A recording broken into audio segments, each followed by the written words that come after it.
All right, let's get it popping, man. Let's get it popping, ladies and gentlemen, boys and girls. What is up? What is up? What is up? Welcome to another edition of the Hawksbeat podcast, episode 32, live from the Wubble. I'm just playing. I'm not in the Wubble. I'm right here in Atlanta, Georgia, man. We didn't make the trip down to Florida to cover the games, but nevertheless, man, we got another show. We are back. And today I got a special guest with me, Mr. Jansen Harris. You guys know Jansen, man. Everybody knows Jansen. Jansen is all over the place, man. He is the content guru. Jansen, what's up, my guy? What's up, man?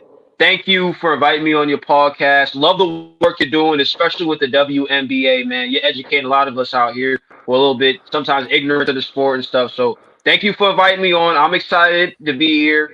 And also, thank you for your WNBA content, man. You're doing your thing. Hey, that's what's up, man. Shout out to my co-host, Yakiri Thomas of Chicks and Sports.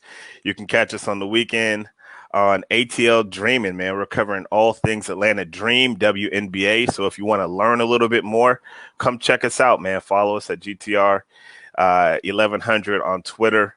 And we get a popping, man. So we're going to talk a little bit of Hawks because I am Hawks based. And we're going to go to some NBA talk. So any questions, go ahead and throw them in the chat, man. We're going to get a popping. First things first, man. Jansen, tell the folks a little bit about you, man. You are the content king, man. You got content for days. I love the fact how Jansen will just come out with a quick 1 minute vignette, give us his opinion, and just go. Like, I love it, man. So tell the folks a little bit about you, man. Appreciate you, man. Jansen Harris, sports broadcaster, doing a lot of different Atlanta stuff. I've done some play-by-play in the past. Done some high school football, basketball in Gwinnett County. Got some stuff. Depending on if they have sports, I don't know what's going to happen with that.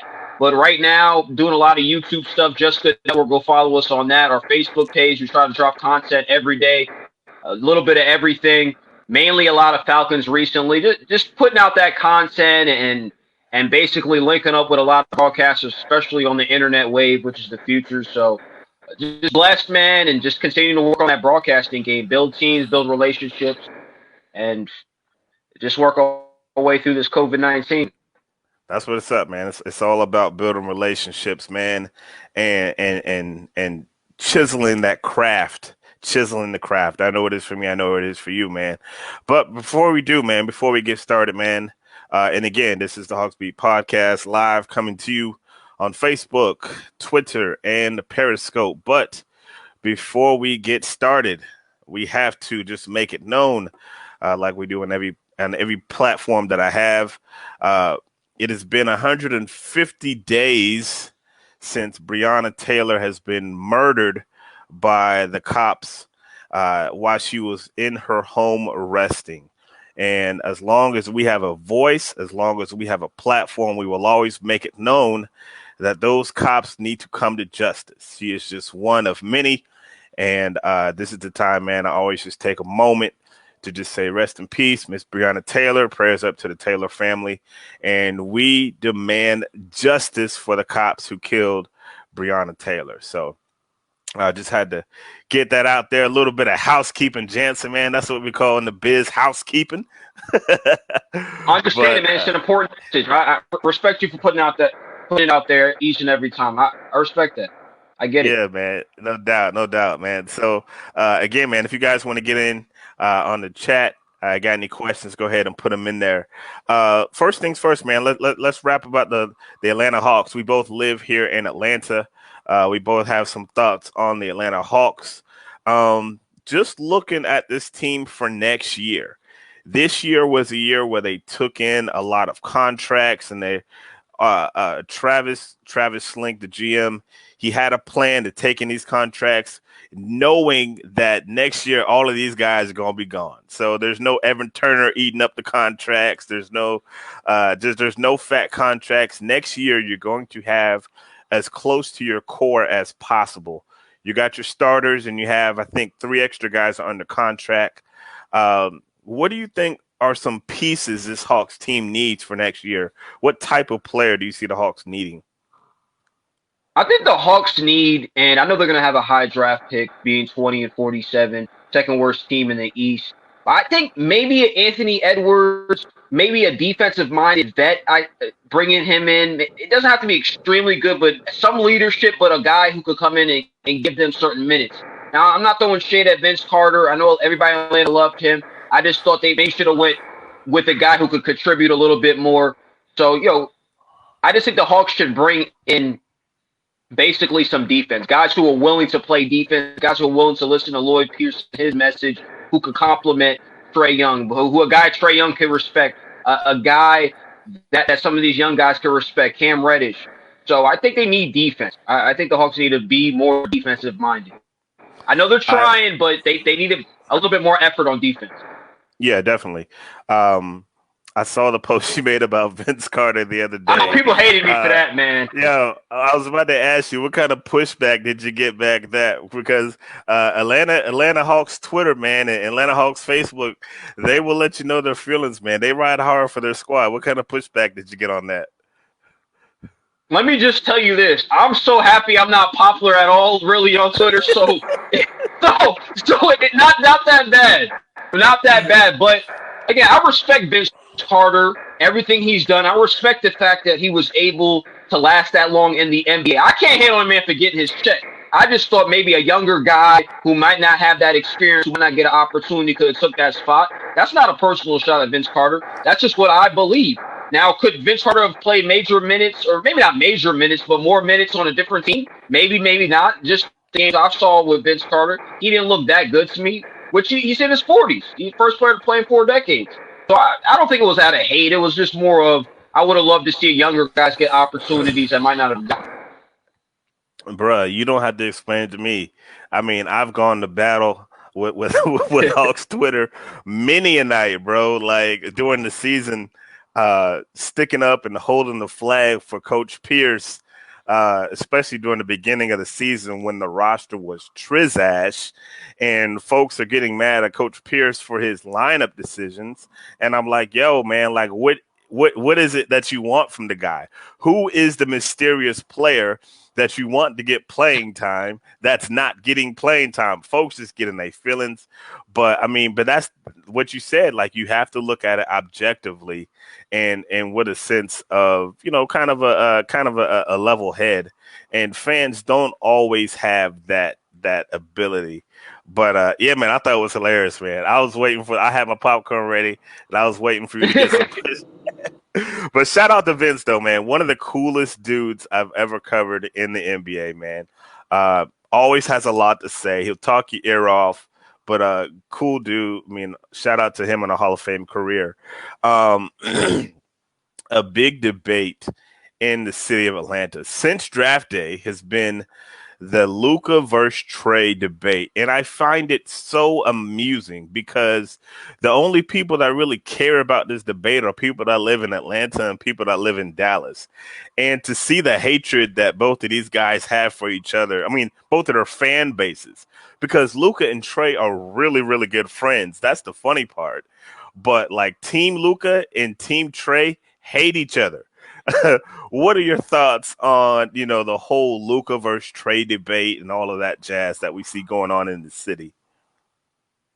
At the end of the day, and I hate this thing because it's like you compare guys, it's always like you're bashing one of them. Trae Young is nice. 29 points a game, 9 assists. He's balling way past expectations on a bad Hawks team. Trae Young each and every day brings it offensively. Now, there's some turnovers. Defensive-wise, maybe not as good as people want him to be, but he's still young. Only 2 years in. So we have to see what he brings. So he's going to get that hate because Luka is a better player, better all-around player, even though he doesn't play much defense either, which isn't a knock. I think the debate is it's comical, man, because you're talking about 2 high-level players. Now, Luka, his team is doing better, so that's going to fall back on the Hawks with comparisons. I don't know if inside their locker room that's what they're thinking. I don't know if Trae Young in the back of his mind when he's sleeping, he's thinking, oh, well, what's Luka doing? This, that, and the third. I just know, hey, look at his representation now. with Rich Paul. That to me speaks a little bit of volume. I'm not saying eventually he'll leave the Hawks, but I'm saying it could happen eventually just because of the way the NBA is. You have a star one day, he's losing, guys want to link up somewhere else, tampering going on the low. I hope it doesn't happen for Atlanta purposes. I just got to keep it real. So the comparisons, it's unfortunate for Trey a little bit because it takes away from his greatness. Even sometimes when I talk about it or even think about it, I'm like, wow, it sounds like I'm down in Trey a little bit maybe. I need to put the pause on that one because look what he's doing. What he's doing is magical. What he's doing is awesome. What he's doing is what a lot of guys can't do on a bad Hawks team. Consistently bring it each and every night. And that's what I've saw from Trey Young. He's uplifting Atlanta. He's making people happy to go see the Hawks play. So he's done a heck of a job. It's Luka who has that pro experience, remember, before going to Dallas. So he had a little bit of an advantage. I just think time will tell. Let things play out a little bit more. But Trey Young, awesome. Thumbs up to him. Thumbs up to Luka, too. But, yeah, sometimes the hatred, it gets too much. But it's all media fun. Media fan fun. Definitely. And the thing about it is the idea that they both can, have careers where they actually end up as Hall of Famers never crosses anybody's mind, right? Like they both, why can't they both just be good? I always say, like, if you're going to just put the comparisons about the draft day trade, you got to throw the development of Cam Reddish into it because he's part of the trade. So it wasn't just Luka for Trey. It was Trey and a pick. That pick was Cam Reddish. I don't know what Cam Reddish will be. I know he has a pretty high ceiling. Last year he was trying to figure it out, but you just wait and see. I think all three of those guys are going to have very good NBA careers, and it's good for media banter, but. Shout out to Luka, man. Luka has been balling in the bubble as well, man. We'll talk about that a little bit later. And again, if you guys have any questions on that, we're going to talk a little bit about the Hawks, a little bit about the NBA. If you have any questions, go ahead and shoot us in there. Got my guy Jansen Harris with me on this episode. Man, we just chewing the fat like we always do, man. Last question on the Hawks before we get up out and talk a little NBA in the bubble. The combination of Trey Young and John Collins. We saw last year just how important John Collins was to the team when he sat out in that team. He sat out for that 25 games, I believe it was, and the team was a shell of itself. To me, that was like his best negotiating trip. It showed just how important he is to the squad. What do you think the next development, the next step is for that duo of Trey Young and John Collins? I just think they need the experience. You talk about John Collins, a 3-year player. At the end of the day, he was suspended, but his numbers were going up. They were trending up. He was getting better. Trey Young, we just talked about him. His numbers were getting better. 2 young guys, 2 young stars. I love what the Hawks are doing. It's crazy because I know Travis Schlenk, he's going to get that pushback, even from me a little bit. That, oh, well, what are you doing? Why the Hawks so bad? But at the end of the day, it takes time to build. Look at the Sixers. Look at Golden State. I'm not comparing the players. I'm just saying the process. It's great to have a process. At least the Hawks have a foundation. They have pretty good young pieces. They know what they're doing. And why is that so important? And I'm a Knicks fan, so I'm going to just throw it all out there. When you got teams like the Knicks, when you got teams even like the Suns, they don't know how to build up players. They don't know how to develop within. I like what the Hawks are doing. What concerns me is this, and maybe it's just media stuff that's going around.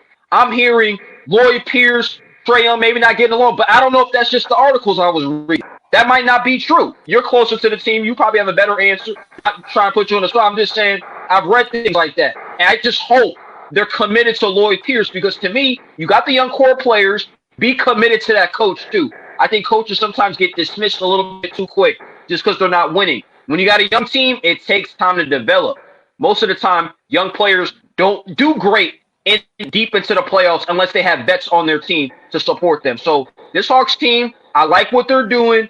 Sometimes the fan base gets impatient. Media gets impatient. I myself get a little impatient. But when you look at the moves they're making, when you look at those 2 guys in particular, I love it. And the sky's the limit for both of them. Yeah, I agree. And again, like I said earlier, man, there have been many a nights I've died on that Twitter hill defending Coach Pierce. I'm a huge supporter of Coach Pierce. The unfortunate reality is the learning curve for coaches is short when it comes to Act. patience. They're more apt to have a learning curve and more patient to believe, okay, well, Trae Young, he's got to work on this, that, and the other. Well, we can wait on it. But if a coach has a learning curve, they'd be like, nah, he's got to get up out of here. And I think that's problematic because you bring in a new coach, you bring in a new system. You bring in a new system, then everybody's starting for ground one. I mean, Coach Pierce knows basketball. Trust me when I'm say this. He knows basketball. And it's going to take a little bit of time for them to get on that wavelength. Next year, they're going to bring in Clint Capella. What is that going to look like with John Collins? Coach Pierce doesn't know because he hasn't done it. He has an idea, but that's going to be something he's going to have to figure out as part of the learning curve. Do I think he can do it? I believe he can. I believe he can. I mean, I believe Coach Pierce is not just good for what they do on the court, but what they do off the court. In a Hmm. city like Atlanta, I think he's much well needed. So I believe that they're devoted to Coach Pierce. I hope that he does stick around. Um, Shout out to one of our guys in the chat, Mr. Michael Green from the ATL. He said, "Pay John Collins, pay that man." Mr. He is Green's a coming up. smart man. They say that I think his contract is coming up shortly. And hey, man, these players are making money, man. You're seeing guys, average guys, that were cashing out 1 or 2 years ago, getting $70 million contracts, averaging Hmm. 10 to 12 points a game. Hey, man, you got to pay these guys. You want to keep them around. You may have to do a little juggling with the Absolutely. roster. John Collins is a guy that needs his money, and hopefully they'll stick around. So shout out to my guy Michael Green in the chat. If you guys have any questions, hit us up. And before we move to the NBA, let me just grab one more from the chat room. Female ATL Hawk, a huge Hawks fan. Schlink has his team in the right direction. Patience is the key. Totally agree. We're on the same page as that. Schlink knows what he's doing. I remember, and we're about to go into some NBA talk. So hit me if you have any NBA questions. I was at the press conference when Travis Schlink was introduced, and I remember talking. I remember interviewing him. I remember hearing them introduce him, and I was sold on Travis Schlink when they said Pat Riley was the one. I mean, not Pat Riley. The guy for the Lakers. Who was the GM for the Lakers? Jerry West. His cousin. Oh, Jerry Yeah, West. Okay. Jerry West was the guy whose tutelage he learned under, and Jerry West was the guy that gave them like the support, like saying like he was the guy that vouched for him. If you have Jerry West Hmm. vouching for you as a GM for your He GM built job, this. you don't need to tell me any much more. So I believe the Exactly. Hawks are also headed in the right direction. It's going to be fun to see. And next year in the playoffs, hopefully it won't be in a bubble. The expectation next year is playoffs for this Hawks team.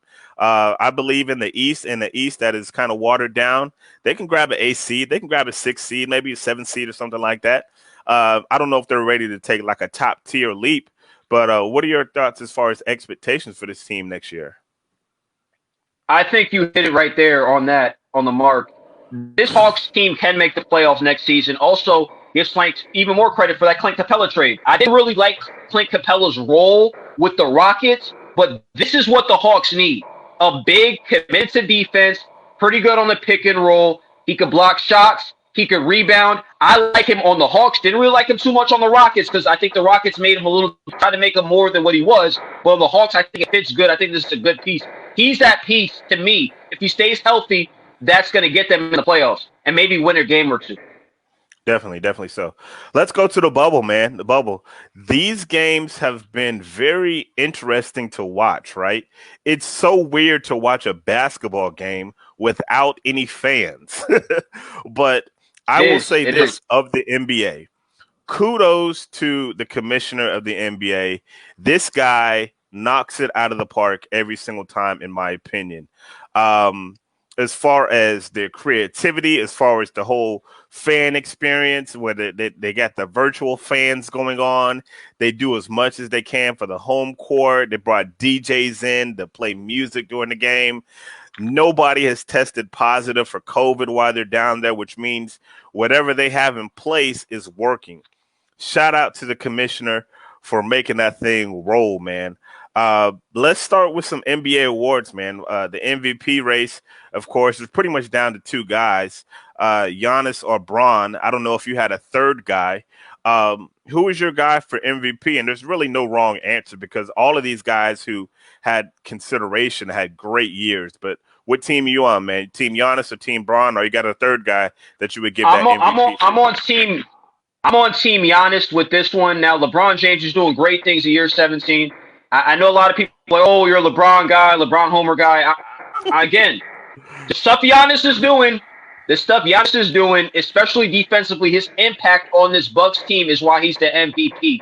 Him increasing his rebound numbers, him maturing even more, determined to get the Bucks to the finals. Giannis is definitely the MVP. He's doing it without a legit second superstar. Middleton, pretty good player. I'm not taking anything away from him, but he's not a legit superstar, which is okay. They have some pretty good players, but the thing that stands out to me about Giannis is he's the anchor of a team under Coach Bud that wants and is committed to playing defense, and I love what they are doing defensively for the most part. They had a couple games in the bubble where I'm like, okay, this doesn't look like the Bucks, but I overlooked that.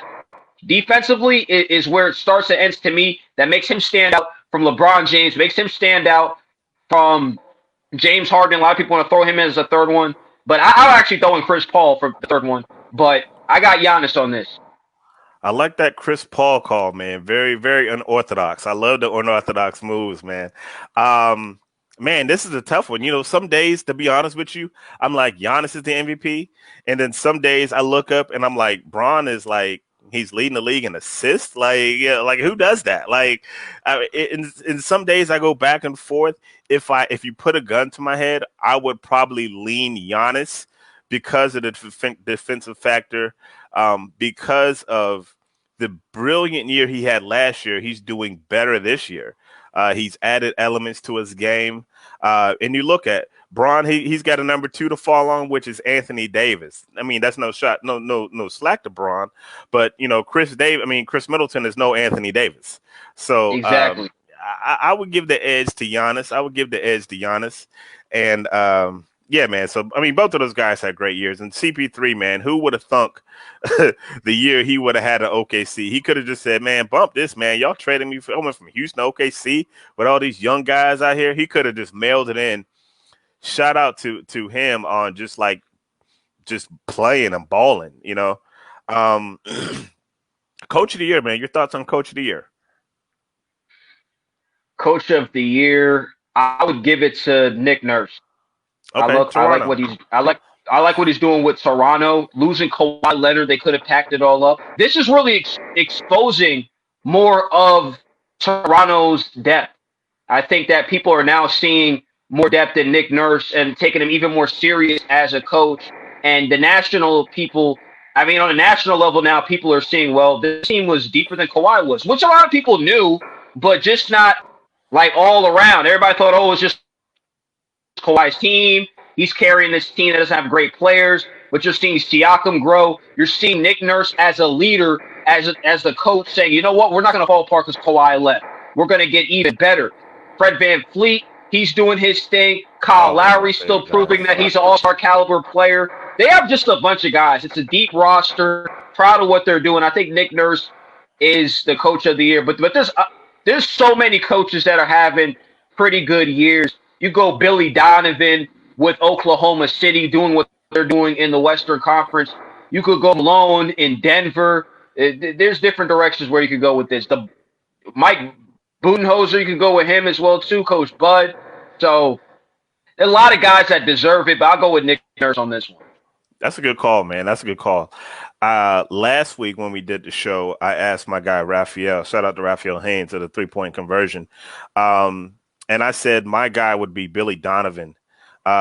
Looking at the job that he did with OKC, and you know, and it's like you said, all of those guys that you mentioned have very good. I mean, if they get the award, I mean, I wouldn't say a word, but the job that Billy Donovan has done with those young rooks and a vet, a savvy vet like Chris Paul, to have those guys in the playoffs, and yeah, they're in the playoffs. So like in the West, like yeah, man, like my man, he did some work. So shout out to all those guys, man.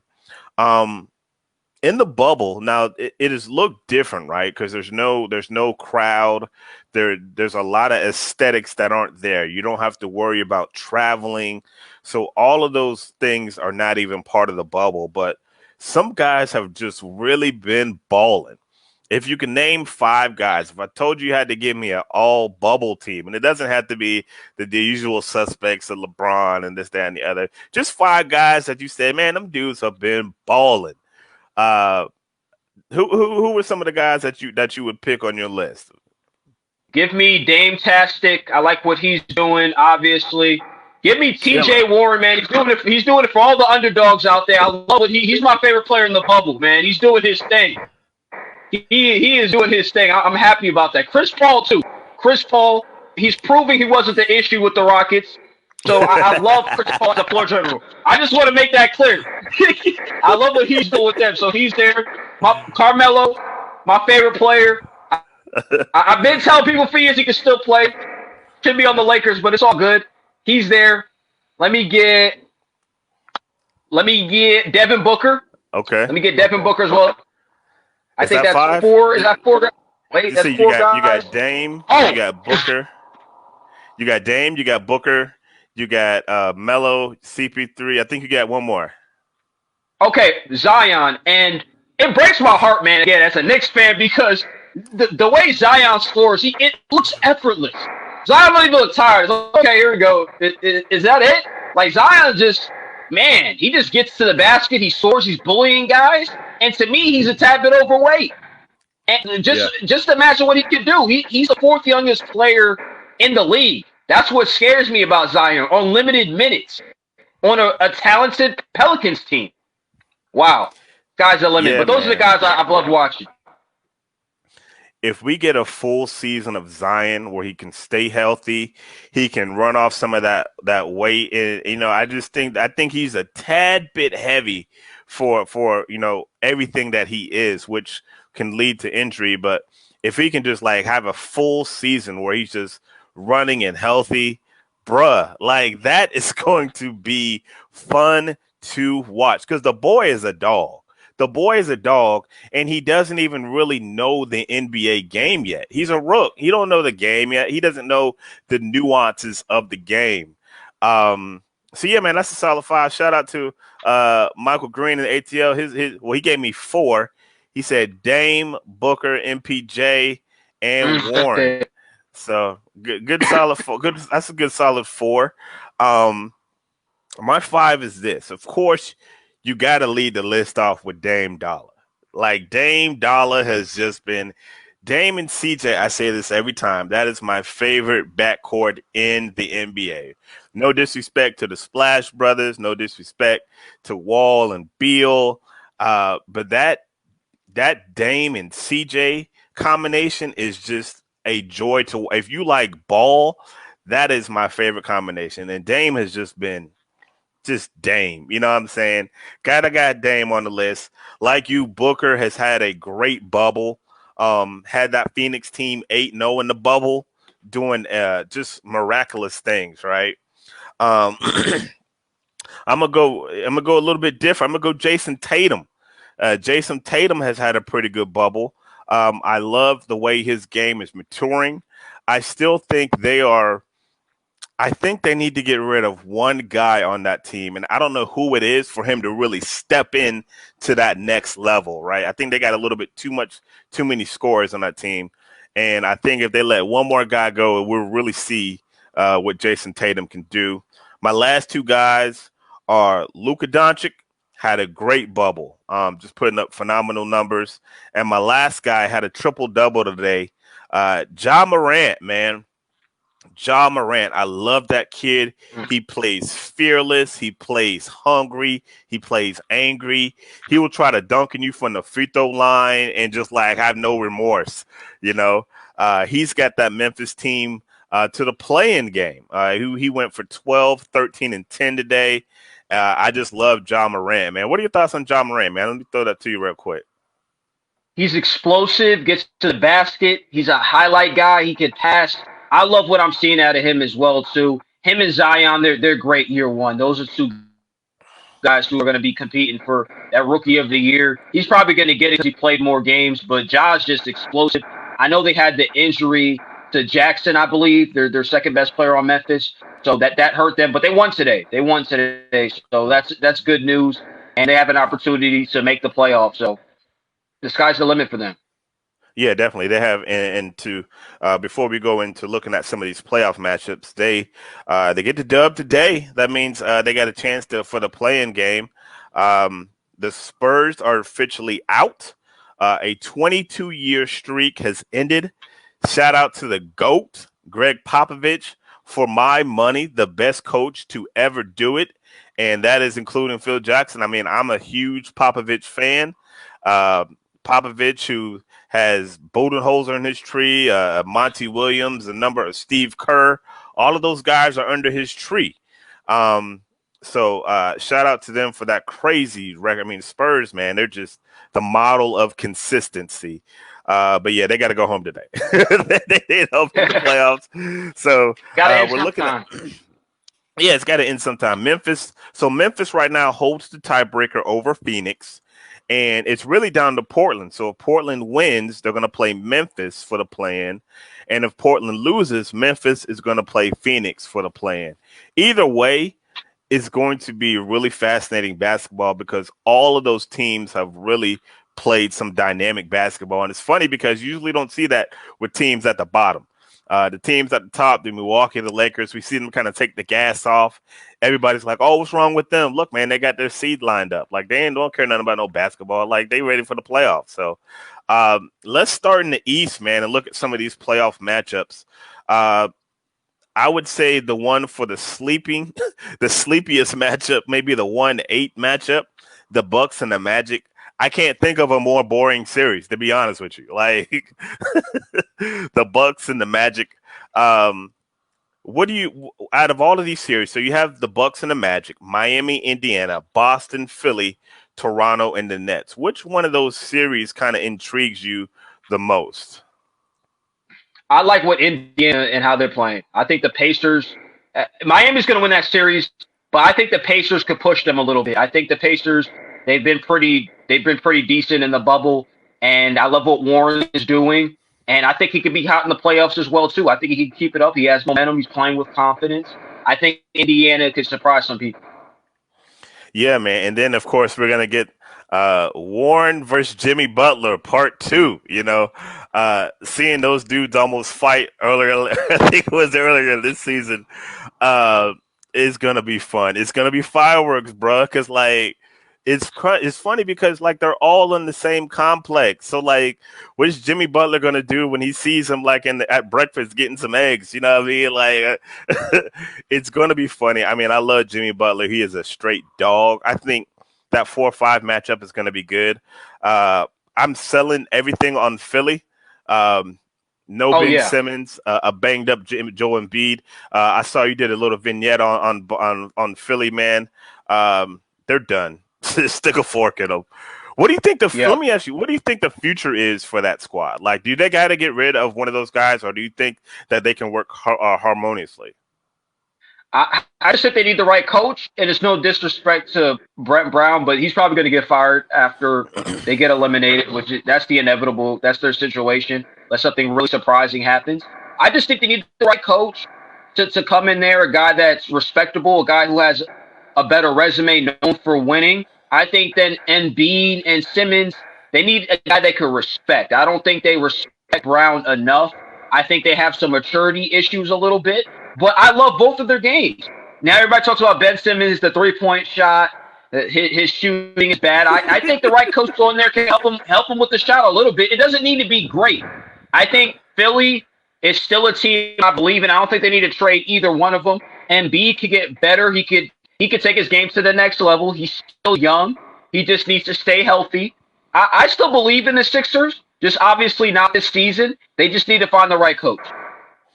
To me, and I said this on I was on somebody's podcast or somebody's radio show. I don't even remember whose it was. I said their biggest mistake to me was investing in Tobias Harris and not Jimmy Butler. Yeah. I thought that you got a saying. chance You're right. between those two guys. Jimmy Butler is a dog. Jimmy Butler held those guys accountable on both sides of the floor. And if you remember that year that he was in Philly, he closed out about 5 or 6 games. He wants that last shot. He needs that last shot. And without him, there's a totally different basketball club. So, yeah, I mean, I agree 100%. Jimmy Butler, he has it. But I think the problem with Jimmy Butler and they've seen some of the chemistry issues, and people talked about it in the media a lot, was the friction he had maybe with Joel Embiid and Simmons, maybe getting rubbed the wrong way. And I think Tobias Harris, he's more of the chiller personality, which that team probably doesn't need. You're right. Jimmy Butler, they need a guy like Jimmy Butler, that vet that I thought, even though they maybe didn't like him, they respected him. And I think they're a better team with Jimmy Butler. I agree with you. They should have invested in Jimmy Butler, but Jimmy Butler got this thing around the league where I guess guys don't like him, maybe a locker room distraction a little bit. That's how some guys are viewing it. The situation in Miami is great so far. We'll see how long it lasts. Yeah, definitely. Before we move to the West, man, is there anybody realistically that you think will give a run at the Milwaukee Bucks? They're obviously the prohibitive favorites. Is there anybody that you think that is going to give them a run for their money, or even upset them for that stance? I don't see the Bucks. I see the Bucks at least finals this year. They're a different team. They're closer together, in my opinion. They're even better defensively. Their guards block shots. Their guards they play well defensively, and I love how committed they are. The Lopez brothers on the inside. So anytime guys go into the paint, usually they're passing the ball. People don't shoot in the paint. People don't take those opportunities, and you don't get easy baskets with the Bucks like you do with other teams. Saying that, speaking on the level that Giannis is on, and I think Middleton, he's had games where I noticed that him and Giannis were kind of doing their little 1-2 thing. I loved it. So I think this is the year, another year under their belt. They learned from last year. Kawhi Leonard is off Toronto. So I think it's clear sailing for the Bucks. They might go 6 games here or there, maybe with Toronto, maybe with the Celtics. We'll see how that pans out. But the Bucks, they're favorites. They're going to go to the finals at the least. Okay. Strong take. I think that I tell you a sneaky matchup. If Miami sees the Bucks in that second round, the one guy that has given Giannis fits has been Bam Adebayo, man. Like, he is a man. He is a man. And he's been the one guy that I don't know if he knows how to like get physical with him, that bodies him. I'm not saying the Miami will win, but I mean, they might make it a little muddy. I think that if there is one team that will knock them off, I think that team is Toronto. Toronto is a team that nobody talks about, and I think they like it that way. A lot to prove. I mean, you got a bunch of guys out there saying, hey, man, everybody thought we was just about Kawhi last year. Now, granted, they did beat a depleted Golden State team, but hey, game's a game, man. Sometimes it be like that. But I'm a huge Fred VanVleet fan, probably more than others. Like, I've been banging him Fred. I really like the moxie on that guy. Pascal Siakam, he's a star. They're gritty. I mean, and Coach Nurse has a system. I think that if anyone does, I think it's the Toronto squad, but we'll see. Moving to the West, man. Good matchups. Lakers and potentially either Blazers or Grizzlies in that first round. You got OKC, Houston, Denver, Utah, and the Clippers at Dallas. Out of these first rounds, which one of those kind of sticks out the most to you? There's a bunch. OKC against Houston. I love that matchup. I wouldn't be surprised if OKC takes them to 7 games. I like the matchup. I believe Dallas is at the 7, right? You said 7 Dallas and 2 the Clippers. Mm-hmm. Yeah. I like that. I like that series maybe to go 6 games. Sometimes I watch the Clippers defensively and I'm like, what's going on? What's going on? Yeah. They should be a lot better. They should be more in sync. Sometimes I think they're unfocused. I don't like the fact that Paul George is on the internet talking mess to Dame. I think that's a little bit showing he's a little bit unfocused. I didn't like the whole Lou Williams situation.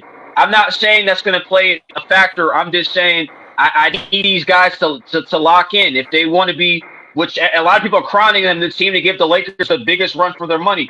They could find some trouble with the Mavs, a young Mavs team, a hungry Mavs team, a Mavs team that has nothing to lose. So that's going to be a pretty good series. And then I look at the Los Angeles Lakers and how disappointed I've been with them in the bubble. And I'm just hoping, I might be wrong, that they're just like, okay, let's chill. LeBron's like, it's going to be a long postseason.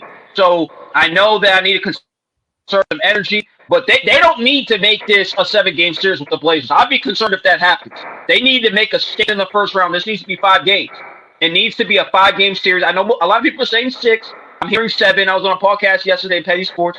They said that a lot of those guys are saying 7 games, but the Lakers need to make a statement. Anthony Davis needs to make a statement. They need to show that they're the more experienced team. Dwight Howard finals experience. JaVale McGee has experience. So the Lakers need to punch them in the mouth. But almost every series in the Western Conference is going to be good. That's the thing. These guys, look at the TV right now. Prime TV, bro. There's no weak link in this. I mean, if you do look at a link group, maybe Denver, Utah, but I mean, you still got. I mean, and that's going to be a pretty good series as well too. And I mean, you got the Porter kid coming on as of late, who I believe was a steal in the draft. Donovan Mitchell's always fun to watch. With the Clippers, I think there is something there. I think there is something there about focus and there's a difference between a focused team and a team that you just has that feel that is about championship, right? I don't get that from any player on the Clippers except for Kawhi Leonard. Pat Bev does all the talking. Paul George does all this stuff, but he doesn't have the resume that he thinks he has. And it's just, yo, man, just go out there and ball. Let your ball, like, show who you are. And I think that Kawhi Leonard, he's going to have to be the guy to say, look, man, like, that dude is about business. He is about business. And he showed last year he can carry him if he has to. But, again, that Dallas team is nothing to play with. That Luka Doncic kid, he can fill up the stat sheet. I mean, you still got the unicorn there, you know, your old guy from New York, you know, Porzingis. I mean, they got my guy Timmy Hardaway Jr., who I'm a big fan of, who can light it up. They better not let them boys slip around, bro. Same with the Lakers. I think the Lakers – here's where I think the Lakers will be will play into their factor. The fact that Portland had to play so hard just to get here, right? Dame's going for 50 and 60 in a playoff series. I'm not sure how much rest they're going to be having in between games in a 7-game series. And I think we saw this one year with Dame. He might just run out of gas, right? Because I mean, I don't know who on Portland's going to stick Bron. Who on Portland's going to stick AD? Now, I don't believe the Lakers have anybody for Dame and CJ, but I don't think anyone's going to stick Bron and AD. And when it's even like that, I'm always going to put my money on LeBron. I'm always going to put my money on Bron. Nurk's going to have to play at a high level. Trent Jr., he's going to have to play at a high level, which he has to play at a high level, shooting the 3-point shot well. They're going to have to be perfect if they want to beat the Lakers. Yeah. Melo's going to have to continue to do his thing as well, too, if Portland wants to make this 6 or 7-game series. My bad for cutting you off. No, you good. And somebody asked me about Melo the other day, and I said this about Melo. Melo is probably like the biggest X factor in this joint, right? Because you know what you're going to get from Dame and CJ. I said Melo at this stage in his career, he is good enough to get you a game. Like what I mean by that, he's good enough to throw a 25 or a 30 burger at you, and you be like, yo, where did that come from? And they win the game because he is good enough to get you a game. He's not the guy that you're going to lean on night in and night out. But you sleep on Melo, he's going to get you a game because the boy can still get buckets. He's still Carmelo Anthony. And even though he's not, the trajectory of his career is not where LeBron's is, even where they came it on. He's a guy you can't sleep on, man. I mean, I've always been a big Melo fan, man. No, I agree with you. You're right. They can't sleep on Melo. And the thing about Carmelo Anthony that's interesting is a lot of people thought he should have been on the Lakers. So we'll see what happens with that. I think Melo feels like he should have been on the Lakers, and maybe LeBron overlooked how good he was. And they're supposed to have that friendship, that close bond. So I think Melo's playing with a chip on his shoulder. Yeah, definitely. And I always wonder like why he didn't end up there. Like I think that like that would have been just Yeah. the perfect situation for him. Like, I don't know if Hey, I don't know. he gave Wade a chance at Cleveland. Yeah. Remember, he gave Wade another chance at Cleveland. Like, come on, man. And somebody asked me this week about the dynamic of J.R. Smith and Dion Waiters. It's like the idea of Braun wanting both of them. I could see maybe one, but both. And the idea is this: they're both the same type of player. J.R. a little bit better defender, but they're both the same type of player. Can get really hot and can get really cold. And I think Braun is just like, yo, man, if I'm gonna go down with the ship, I'm gonna go down with my boys, like because he loves Jr. Man, he loves Jr. And I think that Waiters was just a guy that was out there he knew can get buckets. I think their biggest loss was the loss of Avery Bradley, and I think that they're gonna get torched by guards in this playoffs, man. So I give Dame and those guys more than a fighter's chance than not just winning the game but pulling an upset. Like my concern is I think they'll just run out of gas. Absolutely, I agree with you, and I think the Lakers, they need to hit them with a statement. We talked about that statement. I think the Lakers need to prove to everybody right now, because people are saying the Lakers are lacking, that they're still that team we all think they're capable of playing at the level, at a high level. So they need to go in there and punch Portland in the mouth. Yeah. And as we wrap things up, man, this has been the Hawksbeat podcast, kicking with my man Jansen. Started off talking a little Hawks, talk a little NBA in the bubble, talking playoff talk.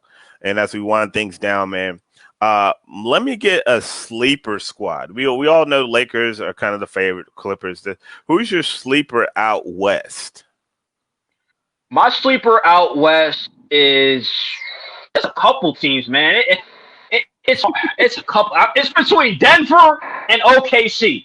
Those are the teams I'm feeling, because Denver is deep, man. Denver got a deep team. I know people are talking about the Bobo thing, the MPJ. They're a deep team. Their bigs can pass the ball. And they have got their full squad back. So I'm going to go with Denver. I want to see this Yeah. dynamic with Jamal Murray coming in there, Gary Harris, the dynamic of Joker, the way he's passing the ball, the best passing big man in the game, in my opinion. So I want to see also how MPJ and Bobo play in the playoffs. So I think that's my sleeper team, because not everybody's so high up on them.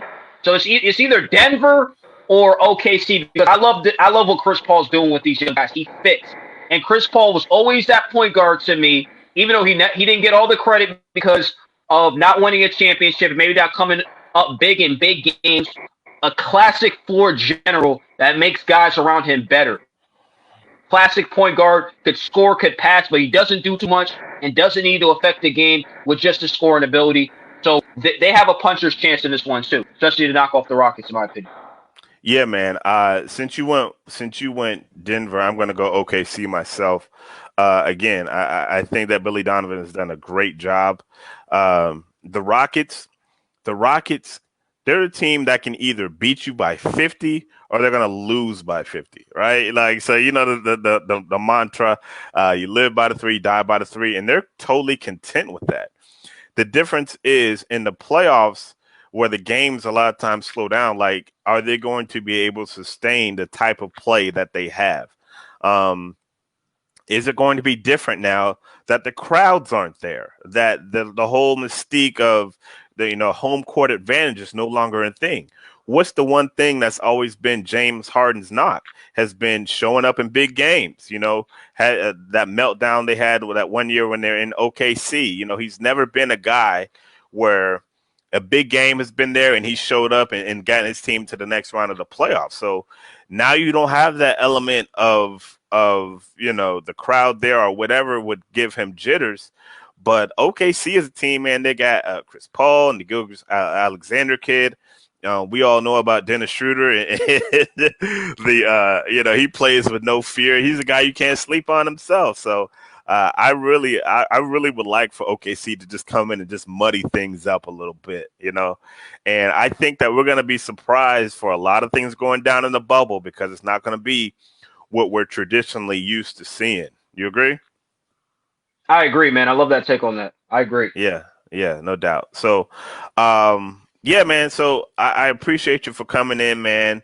This has been some great basketball we've been seeing as far as the NBA and the bubble and everything, and some Hawks talk. I appreciate you for chopping me up with that. Let the folks know again, man, where they can catch you, where they need to follow you on Twitter and everywhere they need to follow you at. Look, guys, hit me up, Twitter, Media Jansen. Go follow me or friend me on Facebook. Jansen Harris is my first and last name. Hit me up. We'll talk conversation, sports all day, literally. Go follow Just Good Network. We're putting out a lot of content, blasting people with content, so go follow that. Other broadcasters, hit me up, link up. E-Dub, thanks for having me on. We got to catch up, man. We got to talk some Hawks because you're the Hawks guy, obviously. You know everything that's going on. WNBA guy, Atlanta Dreaming. Love the podcast. Thank you for having me on, man. I appreciate it. No doubt, man. It's always good chopping it up with you, man. You always have some good, authoritative takes, and I appreciate that, man. I got to get you on the other pod since I got all this podcast time, man. You know what I'm saying?